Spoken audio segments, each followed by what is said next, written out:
This unthinkable tragedy hits extra close to home for many of us here in Arizona. Earlier tonight, I talked to a former ASU student who was in that concert crowd, running for her life as the bullets rained down and people on both sides of her were hit. Are you almost in shock right now that you lived through this?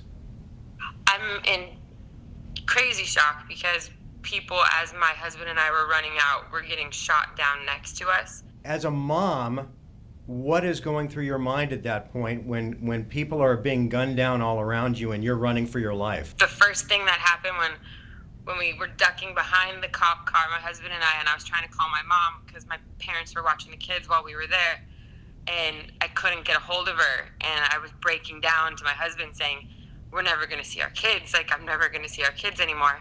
And then when we got to the big rig and we were hiding, I called my mom, and she answered the phone, and she had no idea what was going on. And I said, Mom, we're hiding. You need to take care of my kids. You have to make sure my kids are okay. And my mom, of course, freaked out because I'm her daughter. And she was like, well, what's going on? I'm like, there's shots being fired everywhere. People are dying.